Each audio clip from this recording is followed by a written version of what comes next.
Intermediate Algebra, Section 3.1. Problems involving two unknowns are often translated into two equations into unknowns, known as a system of equations. A solution of a system of two equations and two variables is an ordered pair of numbers that makes both equations true. Let's take a look at this example I have here. They're asking us to determine whether this ordered pair is a solution to this system. And this system is two linear equations that would graph into a line. So they're giving us this ordered pair with an x and a y, and we'll replace those variables. So I have 6 in place of x, -1 in place of y, and when we simplify in the left, yes, it's a solution to this equation.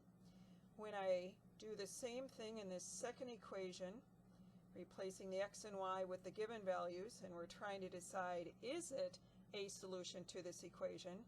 When we multiply here, we have a positive 3, a -3 times the -1 for the y gives us a positive 3. And as you can see, 3 plus 6 is 9, which is not going to equal 3. So although it's a solution for this line, it is not a solution for this line. Recall that the graph of an equation is a drawing that represents its solution set. If we graph these equations, we're going to find that this point is only common to this line and not both of these. When we're looking for a solution, we're looking for a point that's common to both of them. And let me take this further just to show what I'm talking about. So I'm going to graph this first equation. You can choose whether you plug in some test values to find points, or whether you transform the equation into slope-intercept. And that's what I'm going to do here. I'll subtract an x from each side. I have to have y by itself to have it in the slope-intercept form. Because the plus signs agree here, this is our y-intercept, which means we have the point 0,5, our starting point. The coefficient on our x term, which is an implied -1, will be our slope. We have a slope of -1, which is a ratio of rise to run, and our understood denominator of 1. So I can graph this first equation. It is at 0,5 for the y-intercept. We're rising negatively and running positively, rising negatively, which means we're dropping and running 1. So here's the first line. And it might be a little hard to see, but the point we found to be a solution was 6, -1. And I think if we extended this, we probably would agree that 6, -1 is in fact on that graph of that line. Graphing this other equation, same thing again. I'm going to take the equation and graph it by using it in slope-intercept form. So taking a term to the other side changes the sign, which ultimately means, like we did here, subtracting that from both sides. So if you're ready for that shortcut, again, taking a term to the other side makes it negative. I'm going to bump the 3 down. I need a coefficient of y, coefficient of 1 on y, so I'll divide every term by that -3. We now have y by itself. The negatives cancel out. So we have an x over 3, positive divided by negative, and 3 divided by 3 is 1. Comparing this to the slope-intercept form, y equals mx plus b, our y-intercept this time is -1, and our slope, x has a coefficient of 1 with a denominator of 3, our slope is 1/3, which if we go up 1 for rise and over 3 represents that ratio, up 1 and over 3, and connect those. These lines do have a common point, it just doesn't happen to be at 6, -1.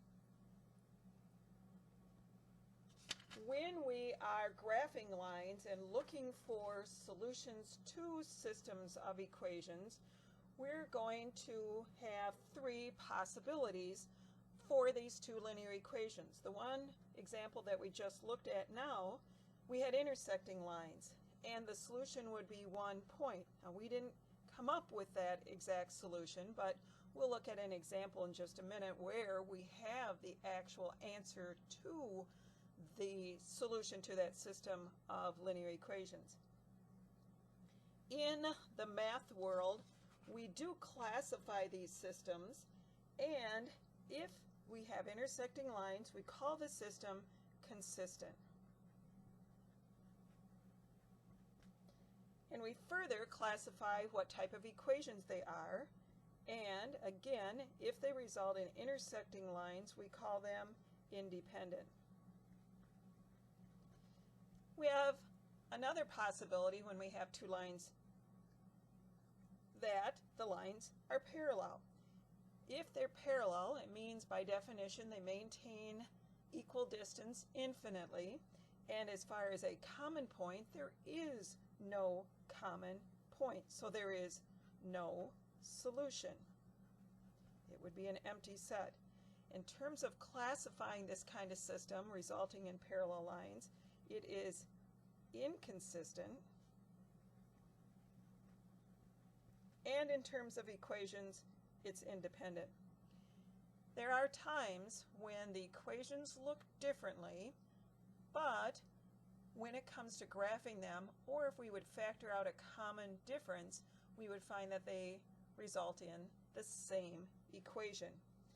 If they're the same equation and ultimately the same line, we would have an infinite number of solutions between the two equations. Classifying the system, we call it consistent, and classifying the equations, we call it dependent. And in this section, we're only going to look at the one of three methods for solving two equations with two unknowns, and it's graphically. Graphing to find a solution takes a little bit of time. It doesn't always give us an exact answer. If the intersection isn't right on something that we can read easily off from a graph, it can be a little bit difficult, but it does hopefully make the connection for you in understanding what we're actually doing. So let's look at some further examples then. And on this first one, they're asking us to solve this system graphically, and they're giving us two lines. So we're going to graph the line. Again, your method, you could use the y-intercept for that matter. I kind of prefer slope-intercept for my preferred method. I'm going to take the x to the other side so that I have y by itself. Taking the x changes its sign. I'm going to bump the 4 down. I now have it in slope-intercept form where my signs agree, so my y-intercept is at the point 0, 4, which is there. Our slope, the coefficient on our x term, and as long as y is by itself, we can read that value off. A ratio is nice, so we'll put a denominator of 1, not changing the value, but it's an equivalent expression, so that then we can move with our rise and run. We will rise negatively, going down by 1 for every one that we run, and so on. Connecting those points, we have the graph of the first line. Second equation, same procedure. We want to graph and find if these lines intersect, if they do what that point is, or if they're parallel, whatever the case may be. I'll take x to the other side, making it a negative x. We always need a positive coefficient of 1 on our y, so either divide everything by negative 1 to maintain equality, or just change the signs to the opposite, which ultimately that's what I end up with here. Our y-intercept is -2. When we compare it to the standard slope-intercept form, our signs don't agree and subtraction is the same as plus a negative using the rule of subtraction. So we have a y-intercept of -2. I don't see a number, but the implication is that the coefficient on x is 1. So we have a slope of 1, and if we write that as a ratio, it's a little easier to graph the line then. So I'm going to rise 1 for every 1 I run, rise 1, run 1, rise 1, run 1, and oh look, we can see where they are in fact lines that intersect, and what is the coordinate of the point that would be a solution to both of them right there, and it appears to be a 3, 1. Now this one, graphically, we can see the lines intersecting, and the point of intersection was pretty clear. There was no guesswork involved with the solution to this equation. In terms of being mathematical about these two equations, since they intersected, from the table we identified that intersecting lines are consistent and they are independent. Let's look at another example. Here we have, again, two equations that they're asking us to graph. This one is in slope-intercept form. Our y-intercept is at 3. Our slope coefficient of x is a -1. And in terms of a ratio, we'll put a denominator of 1, which means we'll rise negatively and run 1, rise negatively and run 1, and so on. And graph our line, a little wiggly there. This equation, again, your choice. You can choose an x value and find the corresponding y value. You can use your y and x intercepts to graph it, or the slope-intercept method, kind of my preferred. If this was an Olympic event and we needed to graph lines quickly, this would be most likely the method that your coach would recommend for you. So I've taken the x term to the other side, changing its sign. I'm not done until y has a coefficient of 1 and is by itself. So the 2's cancel out, 2 over 2 cancel out, leaving a -1x, and we end up with a -1/2. So our y-intercept, when we compare this on mx plus b, and we have a -1/2, is the same as plus a -1/2. Our y-intercept is here at -1/2. Our slope is -1. And you may be able to recognize right now that we have same slopes. And if you recall what happens with lines that have same slopes, they are parallel.